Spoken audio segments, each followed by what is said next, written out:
The Fujicast is an independent Loading Zone production. So, Kev, what did you buy Gemma for her 35th birthday? Oh, 30th birthday. I just gave her a couple of smiles, wrapped them up, gave them to her, and she's very happy. She hadn't seen that many smiles in a very long time. Was that? Well, that's all you can shop for, really. I wouldn't imagine anything's open near Bunker Malmesbury, is it? Anything open at all? Actually, no. Well, no, there's nothing open here, but apart from the co-op. But I did. We did. Me and the kids, I should say, got her a whole load of art stuff because she's very good. She's doing a lot of painting and drawing, and I don't know. There's another word for this thing that she does with scratching and filling in and things. Scratching? Yeah, I don't know. I can't really remember. She sits there at night when we're watching the TV and she's scratching into this thing. Sits there at night scratching. He said it, not me. But she's superb. She put some of it on her Instagram. You should have a look. People. All right, okay. Well, no, you have to be allowed into her inner sanctum, don't you? Oh, that's true. Yeah, that's true. Yeah. And she keeps kicking me off. Well, I'm not surprised. The Fujicast. You keep accusing her of scratching. So anyway, happy birthday, Gemma, for last week. There was something about the famous Gemma bottle of wine or something. Did you manage to get through one or two of those, maybe? I'm a little bit drunk. Yeah. I wonder where you've gone for a minute then. You fell off your seat thinking about the wine. Anyway, welcome to the Fujicast, you and your questions from our electronic mailbag, and of course also through the Fujicast private Facebook group that you're welcome to become a part of. If you'd like to send a mail in the old-fashioned way, send to click@fujicast.co.uk. If you're not a Fujifilm shooter, as we say, week on week, do not worry. Big community, whatever flavour you shoot, you're very, very welcome. And thank you to our friends who've supported us on Patreon. We're going to do our patron shout-outs in a moment. On the show today also we have Valerie Jardin, street photographer extraordinaire. And we'll also hear from Pete and Ray next door, who are building something. Any knocks and bangs and expletives that you do hear are the result of tools, in more ways than one. I did give them an evil stare about 10 minutes ago, Kev. It was like, you're not going to do this all for the next hour, are you?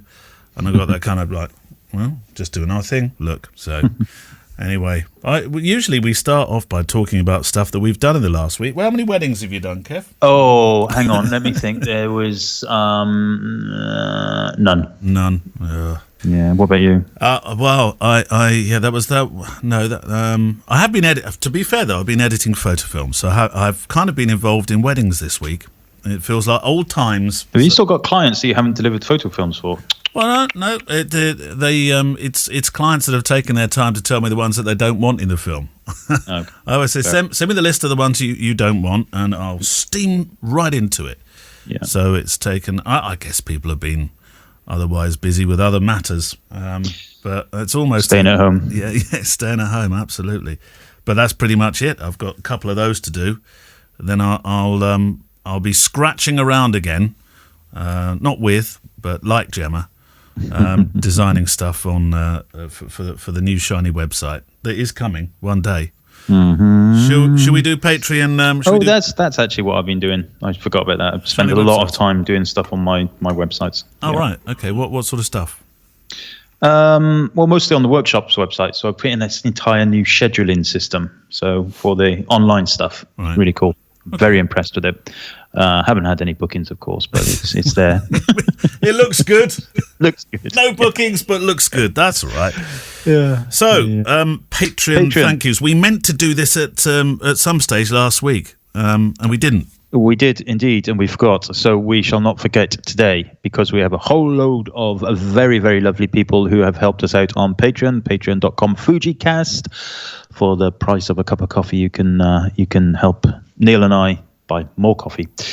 So since we last read out the names, we have, in no particular order, Asim Khan, Holger Nagel, Ian Rawlings, Helen Fennell, Peter Salisbury, John Baisley, Fran, Michael Honkomp, good name, Dennis Bass, yeah. Denise Bass, Denise, yeah, Denise. Yeah. John Borehead, John St. John, St. John. Jeffrey You'll be in trouble. I love these names.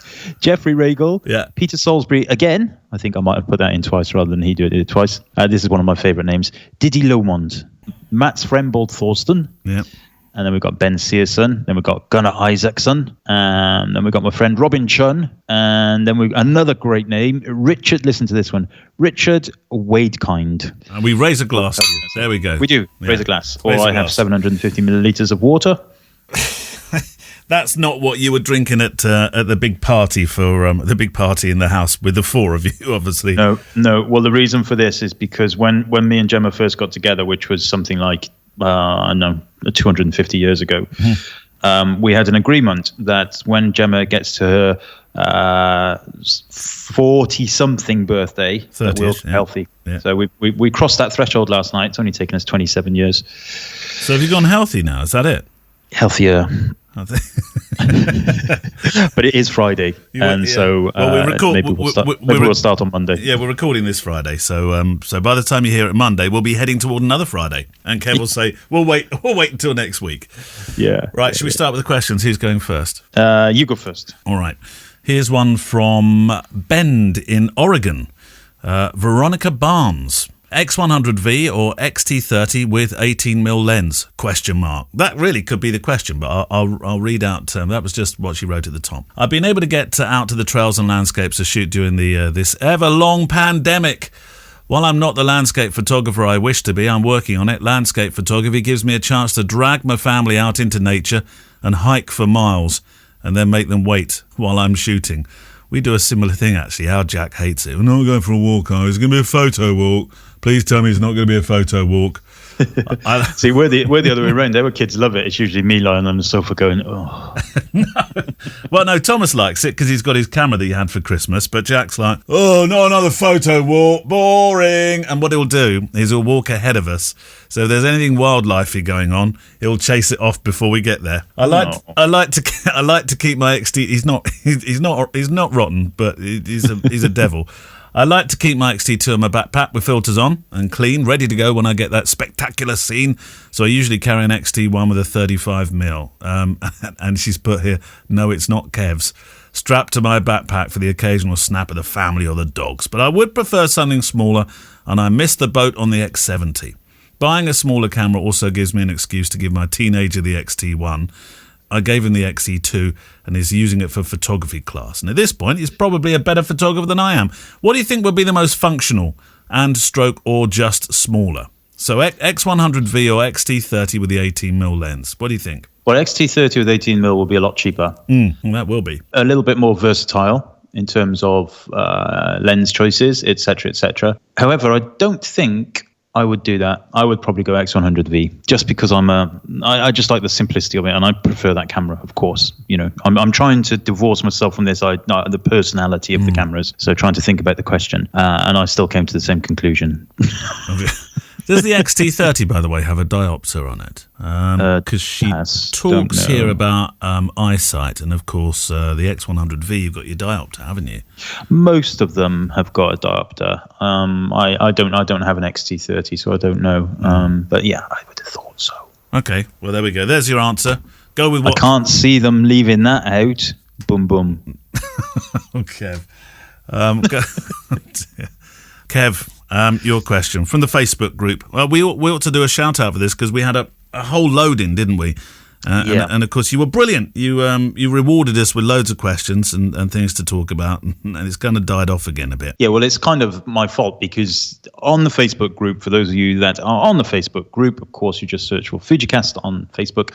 There is a thread pinned to the top, which is questions for the show thread, which is the one we're working from now. However, we do have Andreas coming on the show in a not too distant future, and I've put another thread on there for questions to ask Andreas.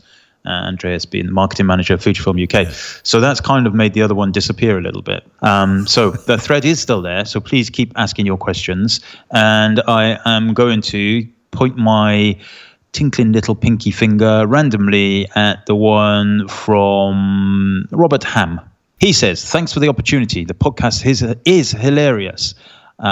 Here, do you intend it to be funny, Neil? Is it meant to be a funny thing? Not really, no.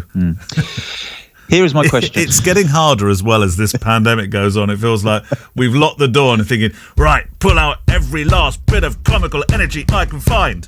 I tell you what, though, I shall before I go into Robert's question, yeah. I just had another wedding inquiry, And I feel like the doors are opening a little bit for 2025. The world. No. Actually, I have had a few for 2023, but since kind of the 1st of January, I think I've had 7 or 8 inquiries, which is great. But most of them are doing my head in because they're nearly all for the middle of August. And I literally had one just pop in now for the 7th of August. And I'm desperately, I said to Gemma last night, even if we have to walk to Spain, I'm going.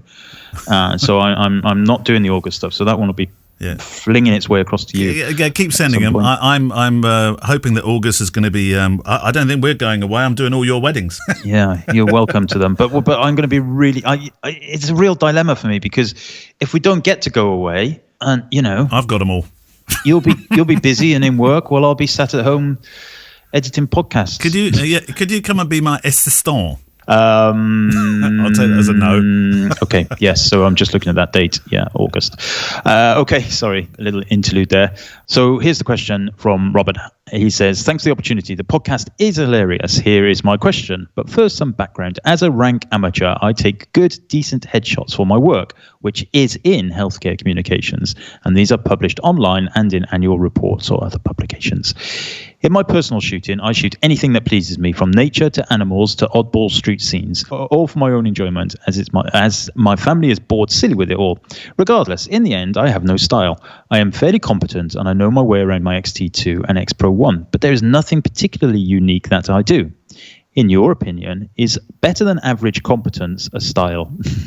How does one develop a style? Do they have to concentrate on a type of shooting, street, portrait, etc.? Maybe I should just crawl under a rock and stop aiming a camera at everything. Poor Robert Hammond, Menlo Park, California.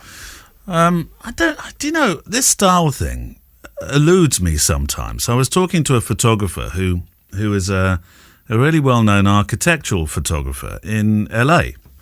And he said, his name's Mike Kelly. He's very, very good, very, very talented. And he was talking to me about having a Mike Kelly signature. And, what is a signature? Well, I suppose, we talked about Bruce Gilden a lot last week, didn't we? He definitely has a signature, doesn't he?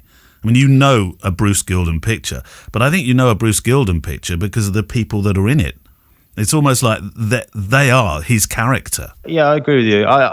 It's amazing how many times people comment on my Instagram stuff in the days when I used to put wedding pictures up, and they would say, "Oh, I knew that this was your picture even before I saw who it's from." And that happened a lot, and it's always kind of baffled me a little bit because it's just crushed to black and white pictures of people. Yeah, but you also had a very familiar.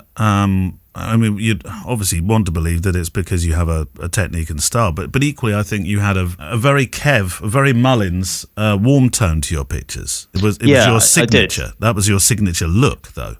It was a little bit warmed up. Yeah, I did, I suppose. And, so that's the thing. But, the thing about the bit that I picked up on Robert's question mostly at the end is where he said, maybe I should crawl under a rock and stop aiming a camera at everything.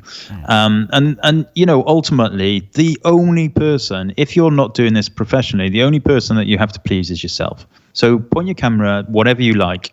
Look at the pictures. Don't worry about the rest of the world. And if they make you smile, then, your own personal style is your smile. There you go. A style that makes a smile. Yeah.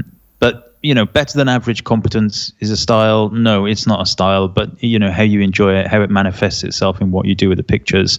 The more you shoot, the more you will find something that you enjoy mostly, and you'll gravitate to that. It doesn't mean that that's all you're going to shoot. Of course not. I mean, a lot of the, take Magnum photographers for example. The stuff we see from them on Magnum and on the feeds is mostly what they're kind of famous for. But as commercial photographers, they take a lot more of the stuff that you just never see. Yeah. It's it's horses for courses ultimately. Don't worry about it. Yeah, stop fretting. Do you think you have a style when you go to weddings? I know it's been a while since we've we've been shooting weddings, Kev, and we've done the odd and bob one here and there. But I think I've got a style. What is that style? What is it? Well, it's brown shoes, blue trousers, and your jacket, and your new rotten jumper that we found on YouTube the other day. Yeah, my 1975 fluffy brown jumper. Yeah, no, it looked quite cool. I thought I actually quite liked it. But do you have a style? Are you aware that you're shooting in a particular style, or are you just shooting because you're seeing stuff and you think, I want to grab it? You're not really thinking about, is this Kev style? Because I think there are some photographers, wedding photographers in particular, that have that do have a style, and that you look at it and you think, yeah, the first ones that are coming to me are Bomb Knights and Ian Weldon. I think those two to me look fairly similar, but I think it's them. Yeah. I think they have a style. I agree. They do have a style, and I in terms of my style and your style, I think that we are. I'm never thinking about what the finished image will look like when I'm taking it. I'm thinking about capturing the emotion and humor. Generally, that's I suppose my style manifests itself from what I'm looking for rather than what I'm thinking will look good on a blog post. Yeah. And so it's hard to kind of think about it in that respect. But, I always think that when it comes to candid photography, documentary style photography, style has to come down to the content, really. And, you have people who shoot storytelling pictures that are very wide and, they're very panoramic. And typically you'll kind of see that in their style repeatedly. And then you have other people who are in your face, really close, 35mm, right in the mix. And typically those people will shoot similar things regularly. So I guess it just, comes from that, I suppose. David Holloway has written in, says, hello, a question with regard black and white photography. I'm keen to make it my speciality, but I want to move past just creating a preset, applying then adapting to various photos without really giving it enough thought. I've started shooting an Acros in the X100F, which is helping with looking for light. Although I was wondering if either of you can recommend any courses, online or physical, that would allow me to understand what makes a good black and white photo, all the way through to creating my own. And we're back to signature blend. I'm keen to make it my main style for the majority of my family photography work. P.S. Loving Ministry of Shadows, Kev. That's from David Holloway. We're all loving Ministry of Shadows, Kev. Yeah, I've nothing's happened in 2021 on Ministry of Shadows. Not yet. No, not yet. I do need to. Yes. Well, there we are. There's a shot across your bows, sir, from David Holloway. Indeed. I have to actually think. I've been thinking a lot about Ministry of Shadows and F16, and I think they may join forces.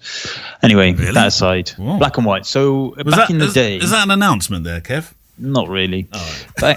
It's a thought.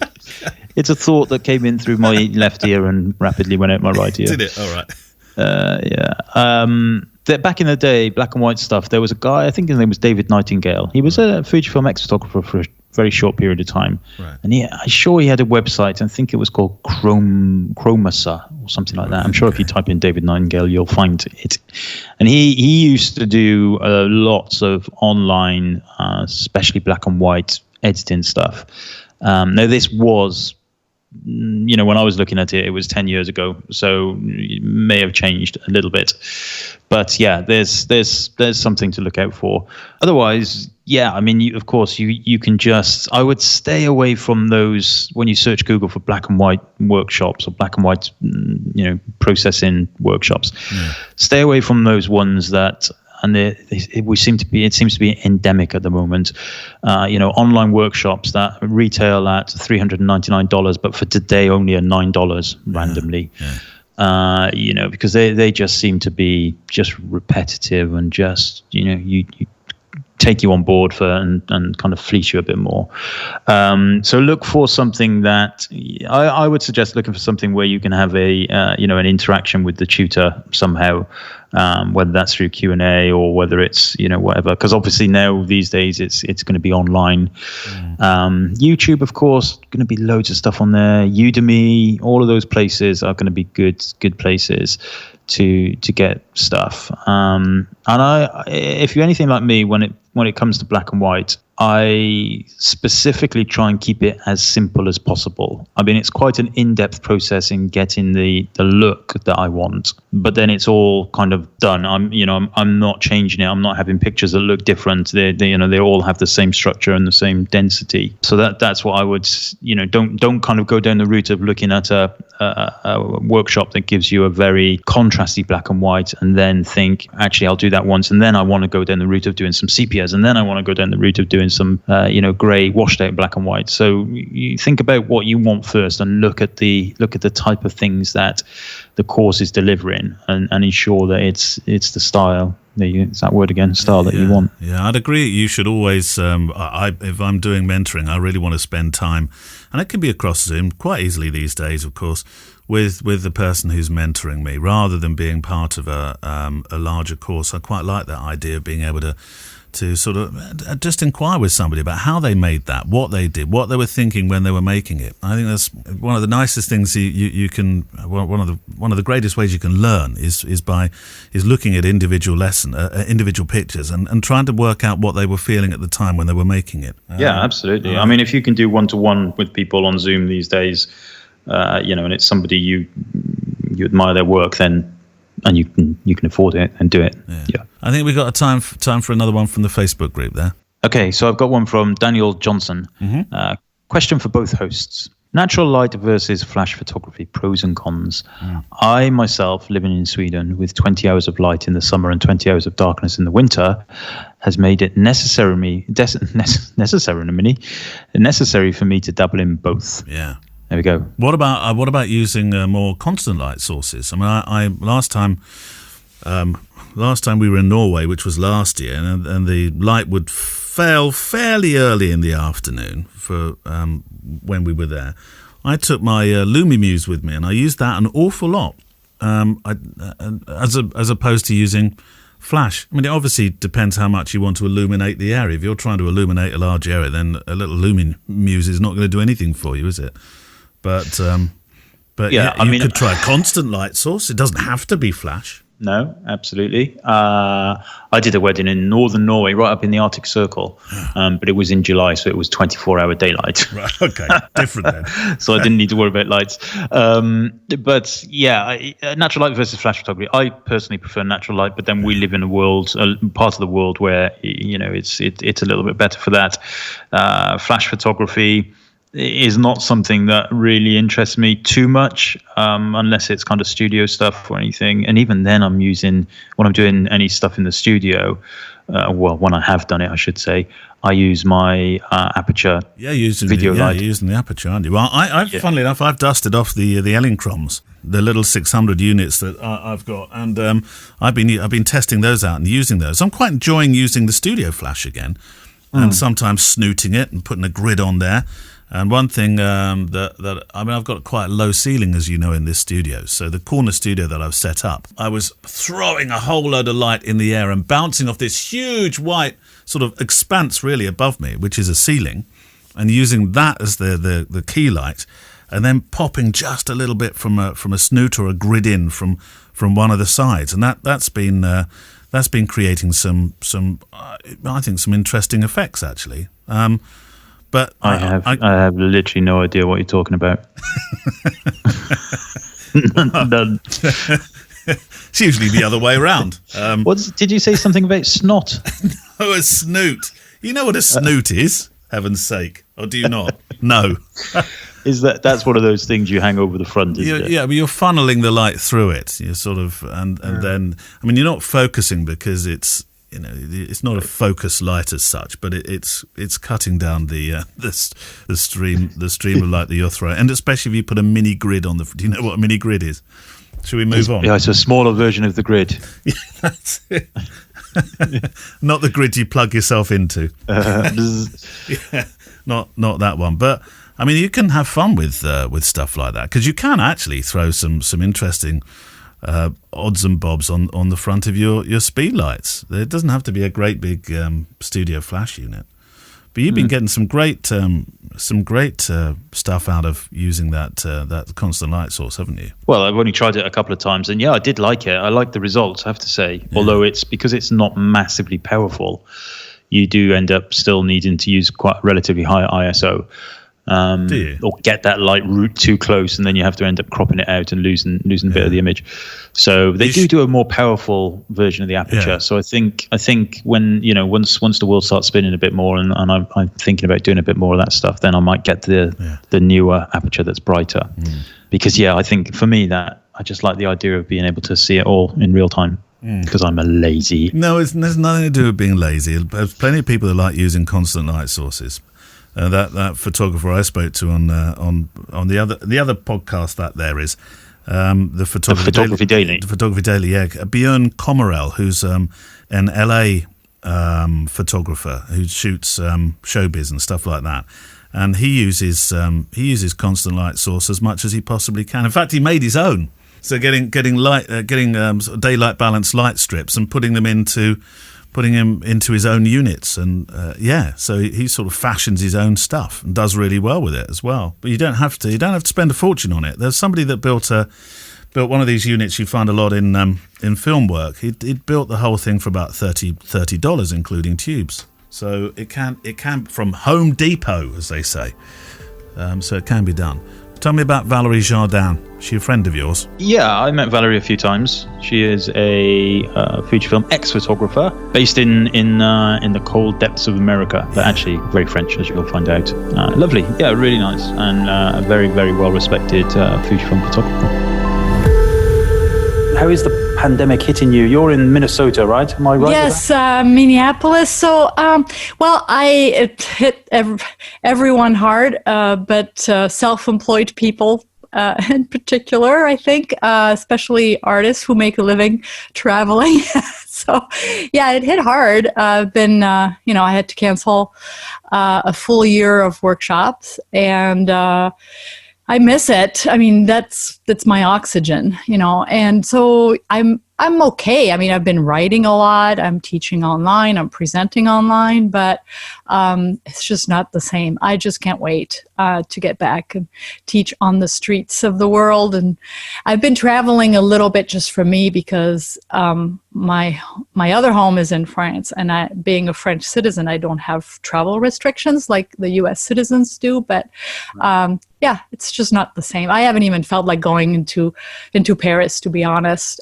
Each time I go back, I just go to my place on the beach and just try to clear my head. When did photography arrive in your life? Well, actually, about 20 years ago, so quite late for, it's not like I picked up the camera when I was 5 years old or something, like you hear those stories. No, I had already moved to the U.S. and decided to start photography. I mean, I had cameras before, but nothing serious. And I picked up, it was still film days 20 years ago, but and within a year I was actually working for clients. So I picked up the camera and quickly made a business out of it. I was shooting portraits at the time, and then shifted to more commercial type photography for several years. And then about 10 years ago, I decided to start teaching workshops. And first year was very successful. And then the second year, that's what I was doing full time, and quit my commercial photography business within a few months. And that's what I've been doing. I actually got rid of all my DSLR kit and everything shortly after that. And I've been committed to one camera, one lens ever since. What is it about street photography that keeps your passion going? What is it that you love about it? I think it's the unique, first of all, the challenge of getting the elements together that will actually make a powerful photograph. And it's so challenging. And I think because it is so difficult to produce, actually a meaningful photograph, which is 100% candid. I think that's what keeps us going, because of the difficulty and the challenge. But it's also the fact that no one has that moment, and no one ever will, and no one can have that photograph but me. And I think that is a really strong appeal. And you photograph something that's never happened before, that will never happen again. Even yourself could not replicate it, as it's, you have no control over what people do. And so being able to see that a moment, that decisive moment, and capture it, and immortalizing that really precious moment of everyday life. I think it's just so beautiful. I can't think of anything else that I would prefer to do, although I shoot a lot of other things. I do a lot of still life and architecture, but this is really what I love to do. You've been shooting street for quite a while now, and I guess about it's 10 years. 10 years or so, yeah. And I suppose the mechanism of shooting street is always the same. You just alluded to the idea of it being candid, which I think is important for me as well as you.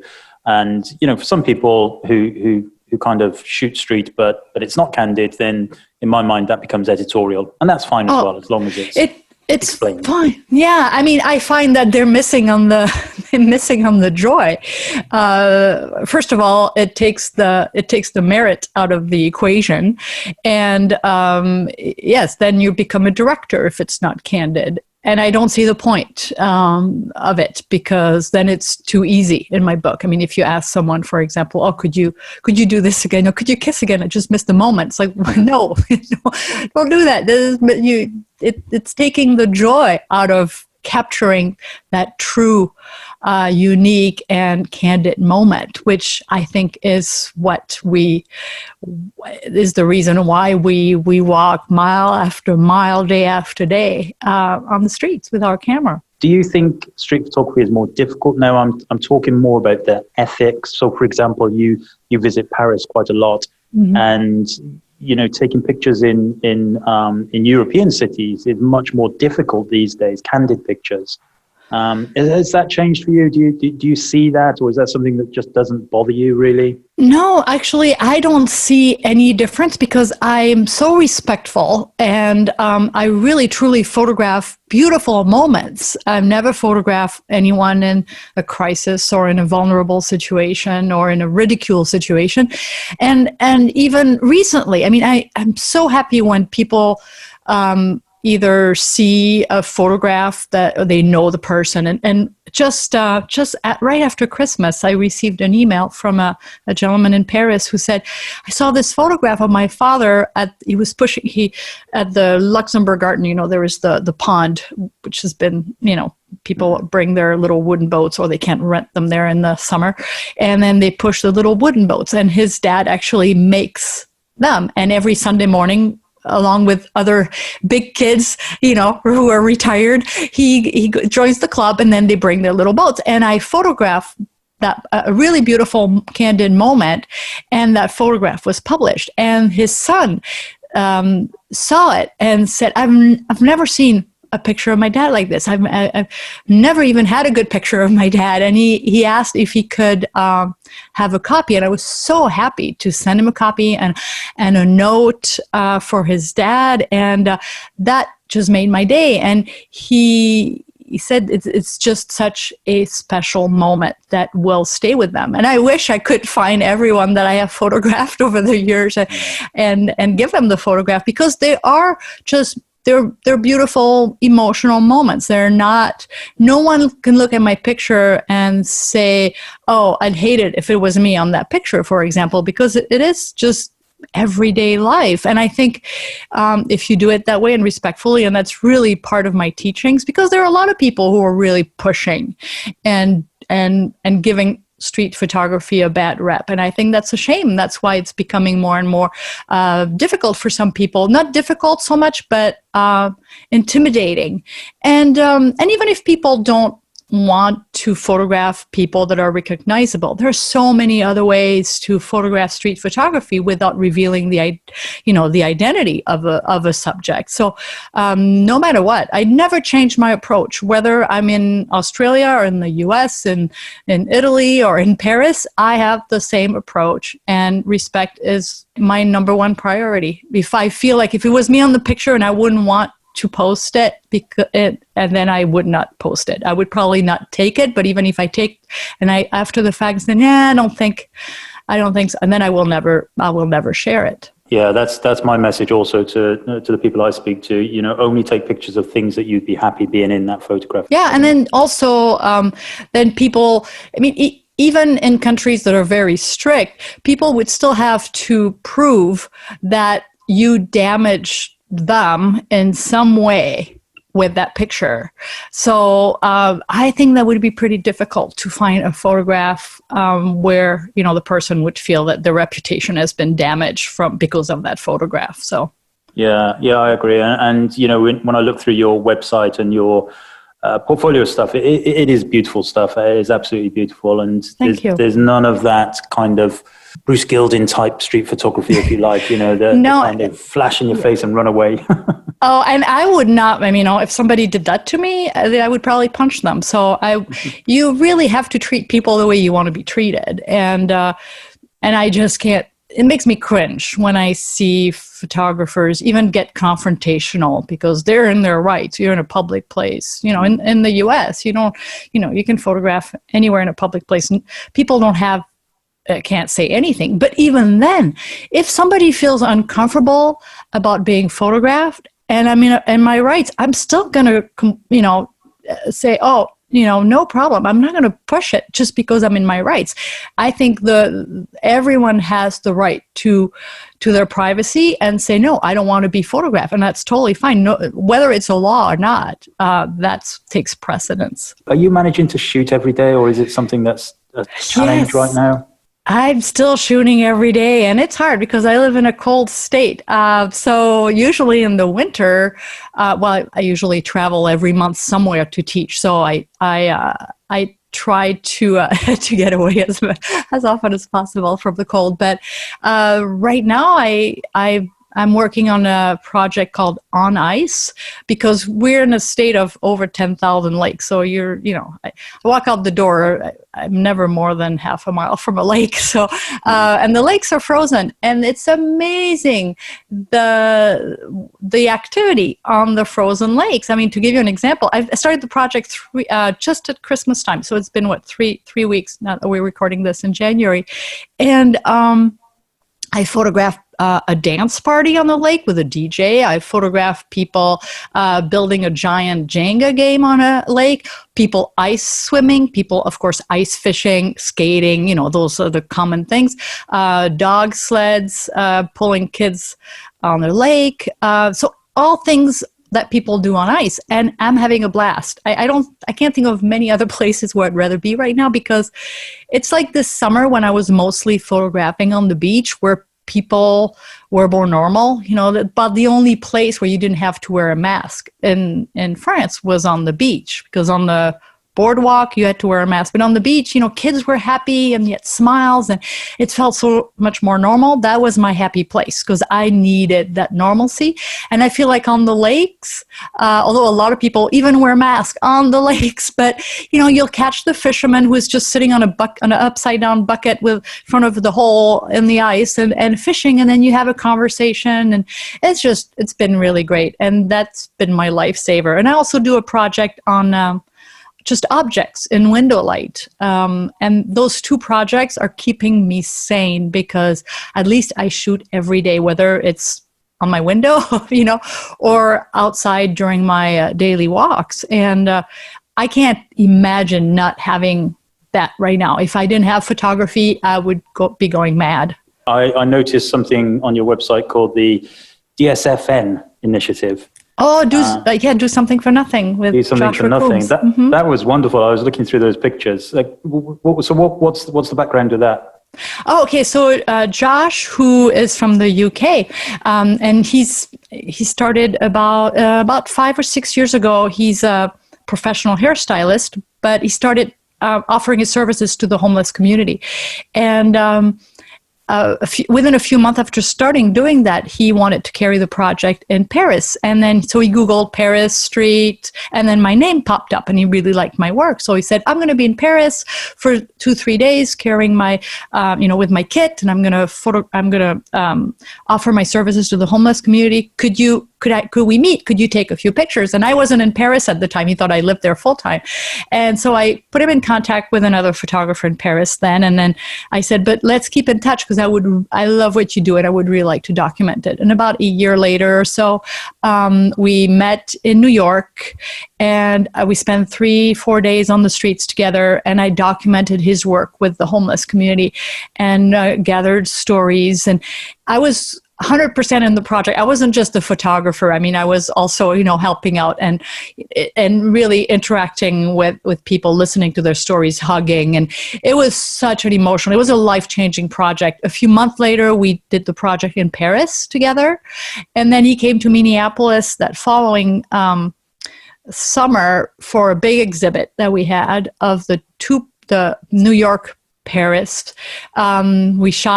I shot in Minneapolis because he carried on the project in Minneapolis, and we're planning to start again in another city, hopefully in the fall this year, if all goes well. So, Josh, that's all he does now. So he's been, he was featured on The Story of Us with Morgan Freeman. I don't know if you saw that series. It's actually on Netflix. So if people are on Netflix, check out that series. And there is an episode where Morgan Freeman actually interviews a young Englishman who cuts the hair of homeless people on the streets of the world. And he's the most wonderful human being ever, and such an inspiration. And working on a humanitarian project like that for me was totally life-changing, and I just can't wait to do that again with him and other projects as well. You don't have to go very far, unfortunately. Even when you're in the U.S. or anywhere in Europe, you don't have to go very far to do some social documentary work that can actually change people's minds. And really, it's about raising awareness. And, people sometimes think, oh yeah, that's what I have to go to a third world country to do some humanitarian project. Well, no, it's just at your doorstep. And we have the power to actually tell a story in a frame or in a series of photographs. And there's nothing stronger than the photograph. And so, it was, so we have 2 books, fundraising books to keep supporting Josh. And so I can't wait to see him and work with him again. He's in the UK right now. And of course he can't do this, but he's done some other projects and during COVID and listening to the stories of essential workers. So he continues to do what he does best and talk with people and make connections, because that's what he does. It's really making connections and making people feel visible. So it's just amazing. Yeah, I invite people to look at those pictures on my website. Tell me a little bit more about the project stuff, because I think that's something that a lot of photographers struggle with. I always get emails from people, how do I know what to take pictures of? What can I do? And I always tell them to think of a theme, think of a project. And it could be short or long term or anything. And it seems to me that you've got that nailed in terms of, you're out on the ice lakes, you've got all kinds of projects and themes for your delegates on your workshops. Well, I have a lot of ongoing ones. Obviously, some that are on hold. I have one that's stories of hands, which I get really close to people and photograph their hands, whether they're at market. Usually when you're in a crowd, you can do that pretty easily and because I shoot everything at 23 millimeters, so I have to be close. So I have a lot of ongoing projects that I collect photograph but just the short-term project, like right now on ice, obviously by March, probably won't be by end of March, probably won't be walking on ice anymore on the lake. So this is going to stop. I think what holds people up is that, or I don't know if that's the right expression in English, but holds them off, maybe. I don't know. Anyways, one of those is because they want to do something unique, but there is nothing unique. Everything has been done. So forget about, I got to find something nobody has done before, because that's not going to happen. But no one has done it like you, because there's only one of you, and no one will ever do it the same. I'm sure the ice project has been done before. People have photographed, ice fishermen and such, but no one is me. No one is going to see it like I do. No one is going to shoot it like I do. So just forget about doing something that's never been done, because you won't be able to find that, and just do what resonates with you, what you love. I love the outdoors. So that's another excuse to be outdoors more, because, right now it's quite mild, but, we drop to 20 below zero and centigrade. And so I'm still outside, need extra batteries, but so it's something that's going to push you to do what you love to do and get you out of a rut. I love seeing beautiful, even ordinary object in the light. And so my other project is doing that, so that I do those visual push-ups every day, no matter what. Even if I'm stuck in my office, I have my dog with me all the time. I'll take a picture of her, and actually I have a series on my dog too.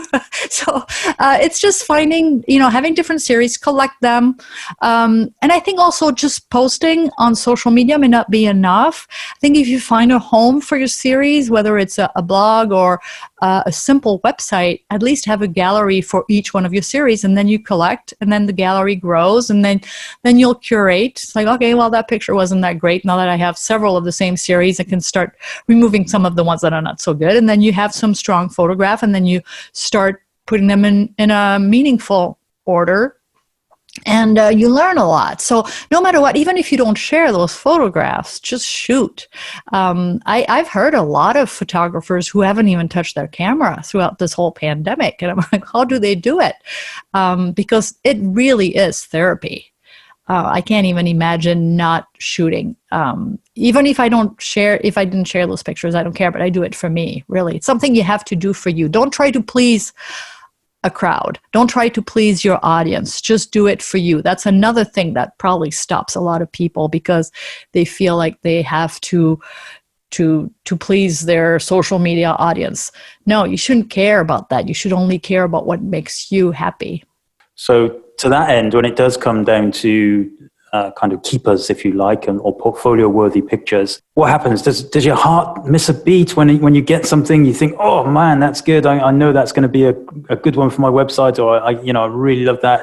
Does it happen a lot? For me, I find myself, shooting for days and days, months and months sometimes, without thinking, that's okay. Yeah, but I think you become more and more critical of your work and harder with yourself. I know I am. And not that I'm not going to share pictures that I'm, not that great, because I think it's important. We don't make wonderful pictures every day. It's not possible. If you do, then the bar is probably way too low. So it's okay. But there is that one photograph in a year that's just going to be like, yes, that's the one. That was my year. Right there in that photograph, that's the one that touches my heart the most. And it, more often than not, it's not your popular one on social media, because I know exactly what people are going to react to. I could shoot, dramatic silhouettes every day, and people would say, wow, that's so beautiful. But yes, it's fine, and they're nice, but silhouettes are really not that difficult to master. And sometime I'm more, I will probably find more satisfaction if I capture a really beautiful emotion or a gesture, or then, and a lot of people won't see it, because it is so personal. So, yeah, there is always that, I think, one photograph in a year that really stands out for you, but stands out for you, but not for everybody else. Every year I put together a slideshow that I put in a YouTube video of the moments of the year, basically. So, and I usually, bring it to 100 pictures that kind of shows what my year was. Usually it's trips, but this year there were fewer trips. They ended quickly. So, yeah, but it's good to do that, I think. Do you have one picture in all of the years you've been photographing? Do you have one picture that you always think, yeah, that's my legacy? I hope I haven't photographed that picture yet, because true, yeah. I think that would be kind of sad. But yes, there is one actually, and I shot it in New York, and you can put it in the show notes. I'll send it to you. It's I was waiting for a friend, and I was on top of the steps at, I think it was Union Square subway station, and I had my camera on the railing.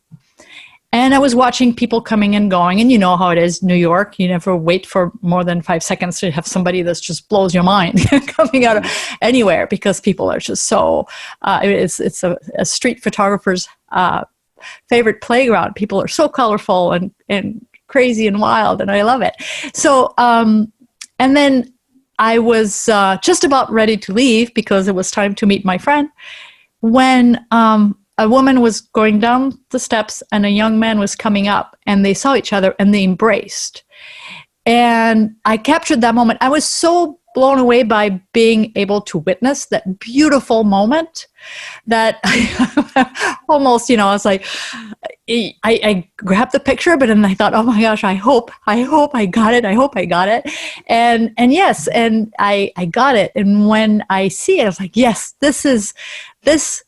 this moment is exactly why I could do this tirelessly, hour after hour, day after day, to see and capture a moment like this, or like that the street humor that is subtle, but that moment. And I captured that in Berlin when I was teaching in 2019, where a guy had his arm extended and he was fixing a light behind a marquee, and the marquee, the light was actually an arm. So his arm made an extension of the picture that he, that he was fixing the light. And you see that, and just that I witnessed that, and I got the picture when a fraction of a second later his arm was down and the moment was gone, I could have put the camera away the rest of the day because I knew I would never beat that. And so there's those moments that really stand out. I think if I was to put together like my top 5 pictures,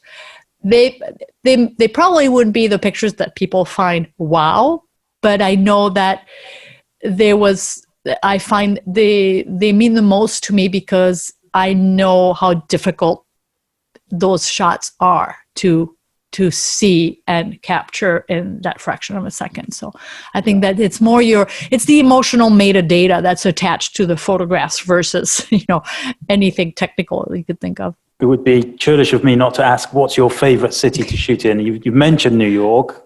Yeah, it's Paris. It's Paris, yeah. It's home, and it's really the one city where I spend the most time and I teach the most, but it's also the one that I've never felt like, oh, maybe I need a break. Yeah. Never. And whereas, like I taught in Rome for 3 years in a row, and then I decided, I would take a break. Next year, I'm just going to teach in Barcelona instead of my Rome spot, and usually I'm in Rome in April. And so the following year I was in Barcelona and Rome, but now I'm really itching to go back to Rome. So sometimes you need to, because you want to share that passion with your students on the streets, you have to be excited. You have to be passionate yourself. So if ever I felt like, I'd rather be doing something else, I would stop doing what I do, because then you cannot communicate that passion, and that's such a big part of teaching. So, yeah. But Paris, I've never felt that ever, and I know Paris inside and out, and I rotate my itineraries to keep it, fresh and exciting for me, and for repeat clients, so they don't see the same thing all the time. But even I go to the same places, I stay in the same neighborhood, and I love every second of it. So, yeah. Good. Okay, here's a bit of a curveball question. You're let's just say this pandemic has never happened, and you're in Paris today, and you could choose one other street photographer, alive or dead, to spend the day with on the streets of Paris. Who might you choose? Oh, that is impossible to answer. Actually, I have a lot of French photographer friends, so I would probably spend the day with a friend and his or her camera. Not necessarily somebody who is famous, because it's really about the connection, and it's lonely to be on the streets. Usually that's why I love to teach. And actually, I should be in Paris right now teaching a workshop. I always teach in January. That's where I kick off my year. And although I love being on my own and shoot on my own, and I usually save some time before early in the morning before I meet my students, or after the fact, although we usually all end up in the restaurants and everything. So we're usually together. But I love the camaraderie. I'm a people person. So street photography, which is something you it's a lonely, something you do on your own. That's where you usually do your best work. I love sharing. So I love being with people. That's so nice. Sorry, I could have said Cartier-Bresson. Yeah, that would be pretty cool too. Or Robert Doisneau. Hot take. Yeah, of course. I would love to have known those people. And there's so many brilliant photographers that nobody knows about. And so I'm inspired by my students all the time too. So yeah, anyone with a camera will do the trick. Good answer. Okay, so last couple of questions. What would your advice be to yourself? Maybe, let's just say there's an 18-year-old Valerie Jardin. What would you whisper in her ear? Just to do what makes you really happy. And I don't think you start doing that until later in life, where you think like, well, screw it. Yeah, I've done that. I could do this and I could be making more money, but I don't care. My number one goal is to do something that makes me happy. And that's why I shoot for me. I don't shoot for clients anymore at all. And I've had quite a few requests over the years. I've never said yes to another client. Once I said, no, I'm done. And I shoot for me, and I share my passion and my vision with like-minded people. So it's really to do what makes you happy. Number one, you don't have and live your dream. It wasn't an easy decision to just quit my commercial photography to actually pursue my passion of teaching and traveling. But, and if it was easy, everyone would do it. So it's probably the most difficult thing you're going to do. But hey, you know what? You don't have a second chance at this. Once it's done, it's done. So don't live with regrets. So I live my life. I live every day as if it was my last. And I think that's something you learn to do as you get older. Maybe, I don't know. But for me, it's pretty clear. Yeah, I do what I love. You're a one camera, one lens type of gal. What is your one camera that you would pick up if everything else was burning around you? Which camera would you grab and run? The X100V. I have all the X100. I have two of each because that's the only camera I've been shooting since, at least, 7-8 years. When did it come out? And so I have an X Pro 2, which I use with a lens, baby lens. But that's my camera. I need two because I make a living with that camera, so I need a backup. So I would grab the one it's actually always within inches of me, so it wouldn't be very difficult. It's been wonderful speaking to you. Now, tell everybody where they can find you, your workshops, your books, and Instagram, and all of that stuff. Yes, everything is, it's easy. Valerie Jardin, VALERIEJARDIN.com for the website. That's where I am on Instagram as well. And one of my latest book was actually a bestseller on Amazon recently. Just came out, Street Photography Assignment, 75 Reasons to Hit the Streets and Learn. So if you need a little boost, I wrote actually that book for Rocky Nook Publishing last year because everybody always says, I don't have time, I don't know what to shoot, I don't know, I like to go out, but I don't know. So I wrote that book so that all those people that complain that they don't have the time or they don't know what to shoot don't have any more excuses. So it's really for street photographers. And they're exercises. You can go out, pick one, and then spend 30 minutes, 4 hours, whatever time you have. No more excuses. Our thanks to Valerie Jardin. And if you want to get links, etc., to her site and the work that she was talking about there, you can see it on the shiny Fujicast website, fujicast.co.uk, on the show notes for today. I was going to say new, but it's nearly new. I know, I was nearly say new. You need to say new. It was new at some stage. When was it new? Since that site oh, was done. God, yeah, I know. But do we count the last year? No. Do you remember that conversation? I think I'm going to update the Fujicast website. Now, we're going to be locked down for the next 4 weeks, so I better give me something to do. 4 weeks. 4 weeks. 12 months later. God damn it. Yeah. I don't know about you, Kev, but I've started getting cancellations upon the cancellations I had or postponements, if you like, upon the postponements I had last year.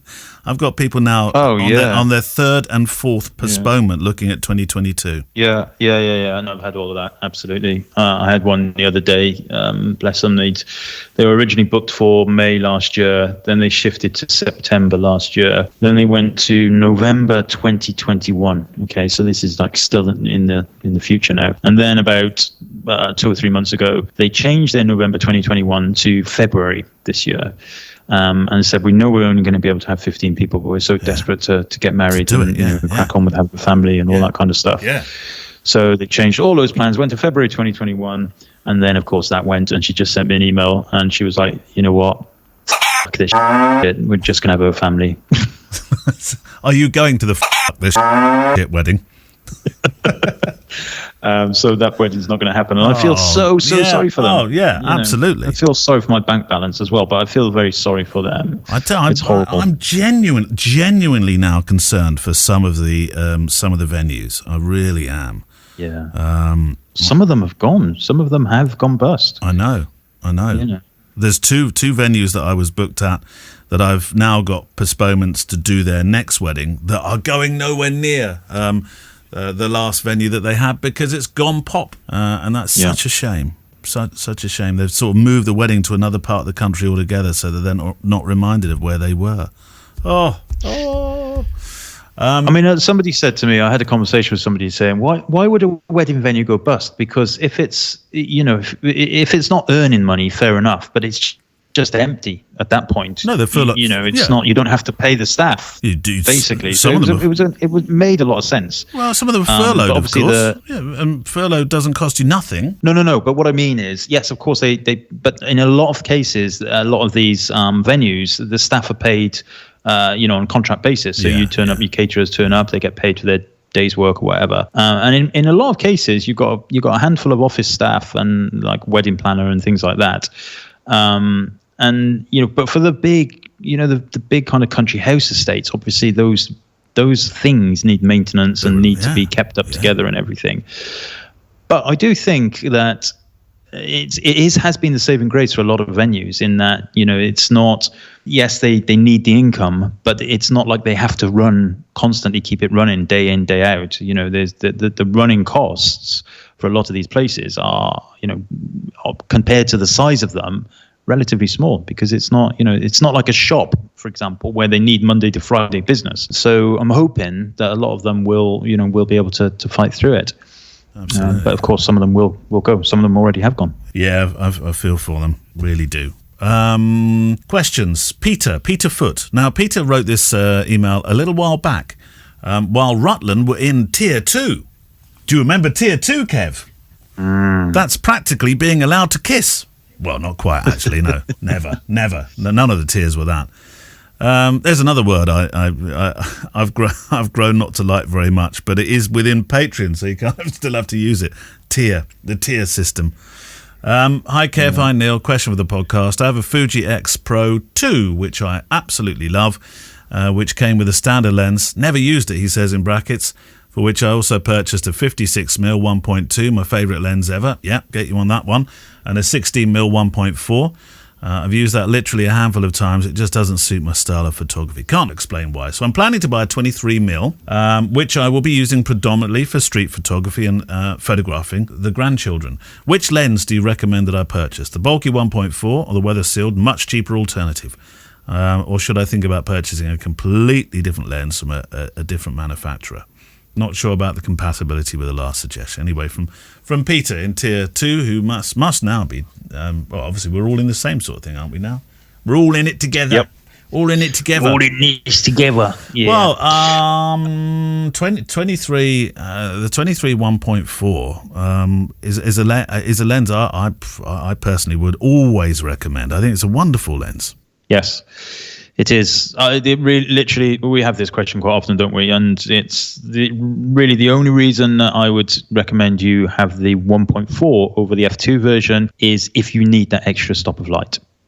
that's it. Is it any really, brisk? Because it's a little bit brisker to focus, though, isn't it? no, the F2 versions are faster to focus. No, that's what I meant. The F2 is a bit brisker to focus, so that might be the only reason you Yes. might think about it. Well, I mean, really, if the choice is between the F2 version of either the 23, 35, or 50mm lenses, well, there is a 50mm F1 now. The F2 lenses typically are cheaper, lighter, they're weather sealed, and they're faster to focus. The 23 f1.4 and the 35 1.4 are not weather sealed, they're slower, and they're more expensive. However, they do have that extra stop of light. So, that is a big stop of light as well when you're shooting in low light. So if you don't need the low light performance, that extra little bit of, light gathering capabilities, the depth of field issue for me is irrelevant. It's pretty negligible between F2 and f1.4 on the APS-C anyway, but that might play a part in the decision making. Yeah. Literally, f1.4 only if you need that light. Yeah, that's it. I'd be very disappointed if you buy it just because it looks better. What you mean, as in looks bigger? Yeah, bigger, better, sexier, fatter, heavier. Yeah, well, it's Oh, come on, Kev. We're talking grams difference here. Well, actually, no, it's quite a bit. Not really, different. But it's not really. It's not a heavy lens, though. Anyway, is it really? 23. No. It's not heavy lens, but it is. All I'm saying is that literally the 1.4 version of the 23mm lens, which I that's the one I use, by the way. That is the one that I use, but only because I want that extra stop of light. Which it's essential, I think, when you're doing the kind of work. If you're doing weddings. Of course, that's essential. What is the book of the week, Kev? The book of the week this week is. I was actually sent this as a lovely gift very recently. In fact, yesterday, is a book called "Shutting Up Shop." All right, okay, that sounds interesting. By John Londy, right. And you will like this because there are. This will remind you of your granddad's sweet shop. Good old Harry on the A10. Harry on the A10. He may even be in this book. So, Shutting Up Shop by John Landy, The Decline of Traditional Small Shops. And it's a beautiful, beautiful, beautiful book. I think it's a Dewey Lewis publication. Let me just double check that. Yes, Dewey Lewis, good old Dewey Lewis. And each page is a spread with an image of a shop and a description, a conversation, sometimes with the proprietor and sometimes kind of notes from the photographer. So randomly, page 30, Children's and Ladies Wear, 1982. L.A. Beer, 46 Northgate, Canterbury, Kent. Her quote, "I try so hard." And then, so the photograph was taken in 1982. So these are not recent photographs. No. So there's a whole load, and they are beautiful, like proper Barney's Emporium on page 50. It's just like Arkwright in Open All Hours. They're simple pictures. It's picture usually of the proprietors stood either in the doorway or just inside the shop. And there's a great one here on page 66. Hosier and ladies' outfits. Is that how you say it, Hosier? I think so. Hosier? Yeah. Is that tights and stuff? Yeah. Hosier. Yeah. Isn't there a singer called Hosier? No. There's a singer called Hosier as well, isn't he? He did that song about "Take Me to the Church" or something. And so this is a brilliant one because you've got the two old ladies and the old man surrounded by huge pairs of knickers. Big bloomers. Hanging off. Big bloomers. Big bloomers. Yeah, I love it. Brilliant. 1982. Half pennies, 12 Drake Street, Rochdale, Lancashire, if you're from that area. I think Americans, by the way, are thinking what was open all hours. I mean, that was a very typical English corner shop, wasn't it? Yeah, I loved it. Open all hours. Yeah. What Del Boy did later. Yeah. Jewish Deli, 1983, Rogs, 137 Cannon Street, London. Now, 137 Cannon Street, London would have been my old stomping ground when I was working in the city. Right. Fairly sure that's still not there now, Jewish Deli. Might be, though, you never know. And my favourite one is something that... and maybe I'm learning something about myself here. My favourite one is the shop called Lingerie. Marie, the Square, Abingdon in Oxfordshire. Right. Maybe Steve Vaughan will remember this place. And she says, we do get many elderly ladies who have been customers a long time. Gwen Sterling, Monica Witherington, the manageress is. So you've got this beautiful, beautiful shop. with these kind of like real proper 1970s nighties and negligees hanging up in the windows. What would a 1970s negligee be, Kev? Well, how does it change to a negligee these days, or have they become more skimpy? Well, it's a little bit like the one I sent you a couple of weeks ago. Do you remember? So these are doesn't pink fit. Nice little off-the-shoulder numbers. Yes, that one. Lots of what would they call that white stuff with looks like doilies. Looks like doilies, but you wouldn't call it on. Yeah, well, lace, Kev. Lace. Yeah, I suppose that's it. Yeah, lots of lace. Well, yes, it is lacy. Not Cagney and Lacey. No, Lacy as in the material. The two ladies stood outside the door. Actually, looked like Cagney and Lacey. Funny enough, they're not wearing lace, are they? Not outside the door. Yeah, just stood right outside the door. But great, God. got lovely smiles. And the thing is that the thing about the book is you just look at it and you think, I really want to go and see. Now, this place definitely still exists. I know this for a fact. Seaside Rock, West Pier, Brighton, East Sussex. Whether it's still the same proprietors or not, I don't know. But you just want to go and see them, don't you? You just want to go and make sure these people are still, oh, look at that. Yeah. This is one of my favorite books ever. Page 108, Seed Merchant. 201 High Street, Rickmansworth, Hertfordshire. And it is literally Arkwright from Open All Hours. He stood outside this beautiful house that's painted green. All of the woodwork is painted green. F.A. Bone, hay, straw, corn, and seed merchant. And outside is just bags of seeds and flowers and bulbs and baskets and hammers and trowels and stuff like that. Love it. I remember from Grandad's. I mean, it was tobacconist. It was that H.A. Stewart tobacconists with the old Fry's windows each side of the door. And the one thing that I'm seeing here is that people used to wear white, or as in Arkwright's, they would wear brown jackets, wouldn't they? That was a kind of a shop uniform. And Grandad and Grandma, they always used to have their white coats on, or brown coats. It was the uniform of the shop that I think people in those shops wore. That's not exclusive to the UK, because I think that's the way that used to keep shop in the 50s in America as well, wasn't it? Well, I always used to. It always kind of makes me laugh because we've got two really good butchers in Malmesbury. They wear the white coats, proper family butchers, and I always wonder why butchers always wear red. Wear white. Yeah, and and you see all the blood and I know everything. They end up red. Yeah, I know. And then you look at like the sweet sellers and stuff, and they wear brown overalls, whatever, green. Probably because it means that they won't show all of the sticky stains and things. Yeah. That sounds awful, doesn't it? It does. But I'm looking at the shops here. Grandad's shop was like that. I mean, it was absolute floor to ceiling, stuffed with produce and wouldn't have been produce, would have been confectionery and tobacco for him. If ever there was a gap, Rose, there's a gap. And Grandma would come shuttling through, and poof, it was sorted straight away. He was terrible like that, Grandad. But equally, I mean, he had the Arkwright till, that one that would catch your fingers. Yeah. That he had two of those, one on each side. Yeah, I mean, when I'm looking at these pictures here, and I'm thinking that is Grandad's shop.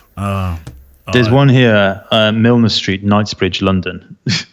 A hardware store just in the middle of several multi-million-pound houses. Love it. And it's just got so much stuff outside. Brooms. There's always brooms outside hardware stores.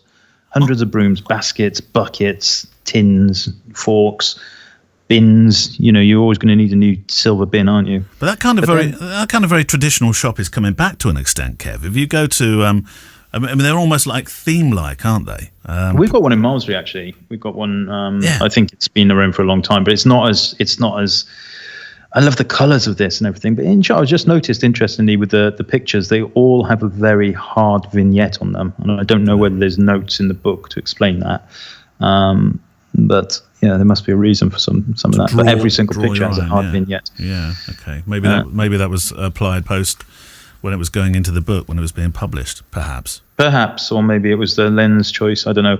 I'll read about it. But yeah, I love it. I really love it. So it was a kind gift to me. John Alondi, Shutting Up Shop. Shutting Up Shop. The decline of the traditional shop. Brilliant. Right, your question then, Kev.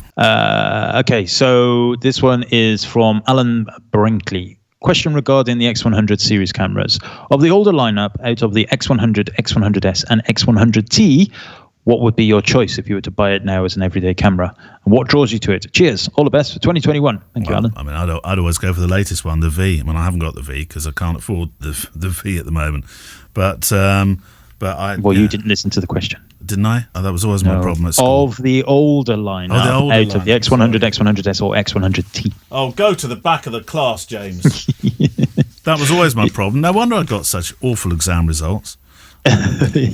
You're doing my trick of drifting off. I'll tell you what, a pandemic though would have I wouldn't have wanted it, but it would have probably came to my rescue. Not having exams and being marked on our year's coursework, I was better at that than exams. I don't know, the old lineup.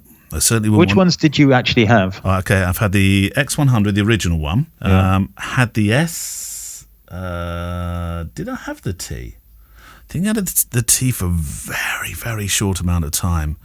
But I remember using the S a lot, and obviously the F. Yeah, I would say out of the first three, X100, X100S, X100T. So I'm going to answer this twice. If this was in addition to having another camera, right, I would go for the original X100 because although it wasn't the best camera in terms of focus speed and everything, no, not by a long way. No, by a long way. I think it made beautiful images that haven't been replicated since. Yeah. However, if it was literally the only camera I could choose, I'd probably go for the X100S rather than the T. Why? Out of those three. Why the S? Yeah, from the T onwards, everything got a lot more complex, video and a lot more menus and things like that, which is a good thing. And of course, we're all used to those. But I think from a camera point of view, X100S was good. And I spent a lot of, I wrote a book about that camera, so I know it literally inside out. It's still in our bathroom. Your book. It's still in your bathroom. That's right. Yeah. As it's made its way to most people's bathrooms. So I'd go the X100S probably out of those three, just purely for that reason. But I do get that because so I was talking to somebody about the X Pro, and now I had an X Pro set up for weddings. I had two bodies, and then I sold them, and then I just started using XT, never went back to X Pro. But I did have some experience of using the X Pro 3, not much, granted, but lots of experience with the X Pro 2. But I've been using the X Pro 1 a lot for my photo walks, and I absolutely love the feel of it. I love the menus. It's such a simple menu, isn't it? It's a really simple camera, and that's a little bit the same way that you feel about the X100, isn't it? I've really enjoyed the X1. The X Pro 1 has sort of ignited my enjoyment for that body style again. Yeah. There's a lot to be said about that. I mean, essentially, the older the camera, the less good it will be, effectively, or compared to the newer ones. So at that point you're choosing based on, aesthetics, emotions, look and feel of the images, JPEGs, functionality, form. One thing to throw in the mix there, though, is that's the old battery. So those old batteries are a bit of a pain. Oh, the X100, yeah. Yeah, because getting the chargers for them is quite difficult. And they didn't charge via USB-C, although I do have about 40 of them. Those batteries. Oh, God. It's the same one that goes in the X70. Yeah. Here's one from Patreon, Mats Fernblad Thorsen. I think you mentioned, didn't you, with the latest Patreon members? Yes, although you made a much better go at his name than I did. Oh, I thought yours was cracking, Kev. Hi guys, shooting tip needed. It's 2 weeks until the due date to the birth of our first. My wife wants me to be a dedicated photographer for the occasion, as I've always been the cameraman of the group. If I'm allowed into the hospital, that is. But I do love taking pictures, but I'm a bit uncomfortable when there's something at stake or somebody has expectations to what I'm shooting. The downside of having a decent camera is that sometimes it feels like the general understanding is that your photo should be amazing as long as you have one. Therefore, I've never been comfortable shooting people, as they always want to see the pictures. Do you have any tips for shooting this occasion that may make me a bit more confident? I really want to make some memorable photos that we can look back on with awe because of the moment, not the photo. Good question, and good luck. And we'll leave you with that. Send you off. So he's got an XT30 with an 1855, a 23 1.4, 35 f2 and a 1024. Just in case that should make a difference with the answer. And it could do, actually, because you're going to be in quite tight corners at some stages during that process. Now, the 1024 is a super lens, and that might well come in handy for this job. Might do, but 1024, well, the first version of the 1024 is f4 lens, isn't it? Yes. So it's not going to be particularly fast. Yeah, that's true. Not going to be great in low light. But yes, you're right about the angles. Yeah, but normally hospitals are quite well illuminated, aren't they? Yeah, that's true. Although the couple of times I've done cesarean births, they have very specific lighting in the theatres. But yes, on the wards and stuff like that, they're usually very well lit. Yeah. But actually, on that note, when you did your cesareans, obviously the illumination from those surgical lights, which is vast, I would imagine, means that all that light's being funneled into the one action area. And so therefore what falls off around the outside, I mean, you're naturally vignetting this whole experience, aren't you, really, by probably having to underexpose to quite an extent. So that 1024 could still be quite handy in that Correct. respect. Yeah. Although underexposing or being a bit creative with spot metering or something, I think that's how I did it. Yeah. So I don't know. Honestly, my honest answer at the minute is well, hopefully you can get in there and they'll let you in. What about the mental side of it, though? Because that comes across a little bit with what Mance is writing here. He's saying, is it first child? He doesn't say that. No. Well, if it's first child, then I think be there for the occasion, not as a photographer. Well, no, I mean, I understand the being there as a photographer as well, especially if the wife is keen on that, because they are superb pictures to get. But I think, as fathers that have had more than one child, I think the first baby is quite a substantial thing that happens to your as the husband. That happens to your inside your mind as all that stuff is going on, and whether you will have the foresight to be able to shoot as well. I didn't for either of ours. I'll be honest. I got in a lot of trouble just for changing to the wrong radio station. Never mind beginning to take photographs. Yeah, no, I didn't either. Well, when Rose was born, I wasn't a photographer, and when Albie was born, I was a photographer, but it wasn't really in my mindset at the time. Yeah. Although Gemma has said in hindsight, she really wished that I had, had done all of that stuff. I feel a bit uncomfortable. He says if there's something at stake or somewhat, some expectations to what I'm shooting, and a lot of people that shoot events like weddings would clearly feel that way, wouldn't they? And it is one of those things that you find yourself having to try and get over. It's a very difficult thing that hurdle is one of the toughest hurdles to get over. But this is a very personal hurdle, so I can see how it would be even more tricky.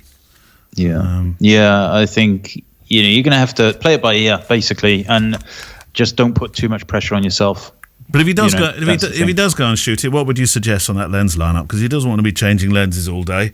He wants to be sort of 1855 is a bit faster, of course. But he's got his 23-1.4 and his 35 f2. What would you be suggesting? One lens only. 23 probably would be enough. Would be fine. You don't want, you want this to be storytelling and context. You don't need to be zooming in to tight faces and things like that, I don't think. So 23 will be fine. One lens, keep the rest of it away. Don't even take it with you. Just leave it at home. And I hope it goes well. Yes, but it will go well, and we want to see the pictures. Absolutely, yeah. Well, yeah. Now we're telling you to go take the pictures, and that is it for another week. Thank you to our guest Valerie Jardin. And of course, we'll give the links to that. If you want to send it now, this is quite important because we could do with some more Facebook questions now, couldn't we, Kev? So what do people need to do? So you can, of course, always send in questions via email to click@fujicast.co.uk, or you can send us a message via our website. But if you are in the Facebook group, for those of you that are, there is a thread that is pinned to the top, which is called Questions for the Show thread. Just fling them in there. But of course, don't feel obliged to not answer or ask questions elsewhere in the Facebook group as well. Other people will be happy to help, but the ones on the questions for the show thread will be ones that we will get to, all of them, and read them all out on the show. When's Andreas coming in, by the way? When is the Ask Andreas feature formally and officially on the show, Kev? I think it's the very first episode of February. February, all right, okay. I think. That would make sense, wouldn't it? Yes, I think it does. I'd have to look at my diary. You can also send your questions in to click@fujicast.co.uk. Thank you to those that are supporting the show by Patreon. If you can do it, fantastic. For those who feel it's appropriate, of course, not just for us, but for your pocket too, but the donations will help the show stay here as an ongoing project. See, I've got out of saying going or growing or whatever that thing was that used to feel a bit squeamish about, Kev. Music is from Blue Wednesday, supporting music, of course, from the incredible artlist.io. And we will see you next week. Bye, Kev. Bye-bye. The FujiCast is an independent Loading Zone production. Email the show with your questions and words of wisdom to click@fujicast.co.uk. Email any complaints and political nonsense to our wives, who will deal with your comments in their own good time and in their own good way.